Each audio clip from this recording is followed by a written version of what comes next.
বর্ষা মৌসুম শুরুর বাকি আরও অন্তত ২ মাস। কিন্তু এবছর বৈশাখের বর্ষণে বন্দরনগরীর প্রবর্তক মোড় ও কাতালগঞ্জ সহ বেশ কিছু এলাকা তলিয়ে যায় পানিতে। নানা মহলের সমালোচনার মুখে সিটি মেয়র। বর্ষার আগেই পরিস্থিতির উন্নয়নে তাই বিভিন্ন এলাকা চষে বেড়াচ্ছেন নগরপিতা, দিচ্ছেন দিক নির্দেশনা। কাজের গতি বাড়াতে প্রধান নির্বাহী কর্মকর্তার নেতৃত্বে ৬ কর্মকর্তাকে প্রধান করে গঠিত হয়েছে ৬টি আলাদা কমিটি।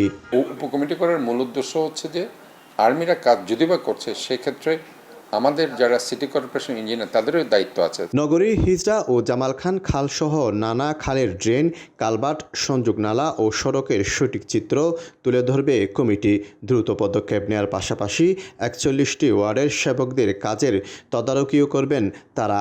এই কমিটিটাই বেসিক্যালি আমরা একটা টিম হিসেবে কাজ করব। সবাই খুবই আন্তরিক, আমরা সব ডিপার্টমেন্টের সাথে চেষ্টা করছি, সবাই আমাদেরকে সর্বোচ্চ সহযোগিতা করছে। আমরা যে ৬টা কমিটি করেছে মেয়র মহোদয় আমাদের, এটা হলো ওদের ৩৬টা খালের সাথে ওদের কাজ কতটুকু আগালো, ওটার সাথে আমাদের কাজের কি পরিমাণ অগ্রগতি হলো, এটাকে আমরা সামঞ্জস্য করব। গেল সপ্তাহে চট্টগ্রাম এসে পরিস্থিতি পর্যবেক্ষণ করেছেন স্থানীয় সরকার প্রতিমন্ত্রী। ওই সময় মেয়রকে প্রধান করে সংশ্লিষ্ট বিভিন্ন সংস্থার সমন্বয়ে জলাবদ্ধতা কমাতে ১৯ সদস্যের একটি আলাদা কমিটি গঠন করা হয়।